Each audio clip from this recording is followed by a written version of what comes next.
je crois qu'il faut être clair sur ce qu'on appelle la globalisation, ou le français parle plutôt de mondialisation, hein, l'idée que le monde forme une unité. Cette idée-là, elle n'est pas nouvelle. Le monde est mondialisé depuis au moins 1492, quand les Amérindiens ont découvert un certain Christophe Colomb.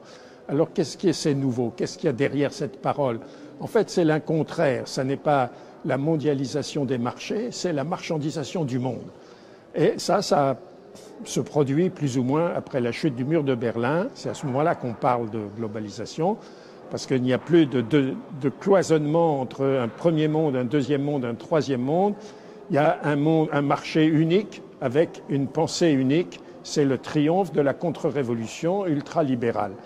Et cette globalisation-là, c'est une catastrophe pour le monde entier. Hein, c'est un jeu de massacre planétaire. Il n'y a rien de bon à en tirer. Il faut démondialiser, sortir de la mondialisation et relocaliser, retrouver, réterritorialiser. Ça ne veut pas dire qu'il faut se renfermer dans sa coquille. Comme disait le plus grand économiste du XXe siècle, John Maynard Keynes, les idées doivent circuler le plus possible, les marchandises le moins possible et les capitaux pas du tout. Et c'est exactement le contraire de cette globalisation. Si on voit le résultat du printemps arabe, il faut relativiser. Parce que le résultat, finalement, c'est la guerre en Syrie, hein, c'est la dictature militaire en Égypte. La dernière espérance du printemps arabe, c'est la Tunisie, qui était le début, parce qu'en Libye, c'est le chaos. Alors finalement, même si, en plus, cet effet qui n'est pas vraiment dû à la mondialisation, qui est dû à un usage un peu particulier de nouvelles technologies, parce qu'on peut toujours utiliser, tirer des profits, des choses, même des choses les plus mauvaises, on peut tirer certains profits. Mais globalement, il ne faut pas non plus exagérer les effets positifs de quelque chose qui est fondamentalement nocif et pervers.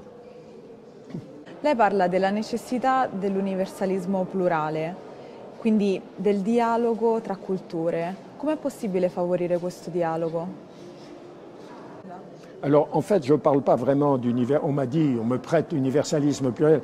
La parole que j'utilise, que j'emprunte à mon ami Raymond Panicart, théologien catalan et indien, c'est pluriversalisme. Parce que dans universus, il y a universus, un seul côté. Pluriversus, plusieurs côtés. Pluriversalisme, ça veut dire que l'universalisme, c'est toujours l'universalisme occidental. Et donc, c'est l'impérialisme, plus ou moins. Pluriversalisme, c'est l'idée que il n'y a pas de monde unique.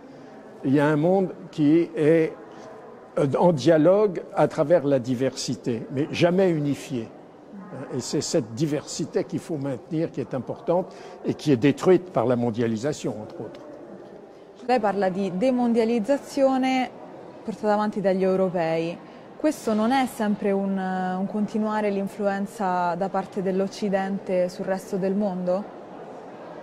J'ai repris, c'était une citation justement de Panicart, que nous qui avons été les responsables de l'uniformisation planétaire, de l'occidentalisation du monde, et puis finalement maintenant on voit que cette occidentalisation du monde est en crise, hein, pour sortir de cette forme d'impérialisme, de la société de croissance, etc. Parce que souvent on dit, mais comment dire aux Chinois d'arrêter de croître, etc. Mais nous n'avons pas à dire aux Chinois d'arrêter de croître. Nous devons nous montrer la voie qu'on peut construire une société différente en dehors de la croissance. Alors donc il ne s'agit pas là d'exporter à nouveau il s'agit simplement de donner un exemple que nous avons propagé une idéologie perverse et que maintenant nous avons conçu qu'elle allait à la catastrophe, et nous donnons l'exemple que les autres suivront ou ne suivront pas.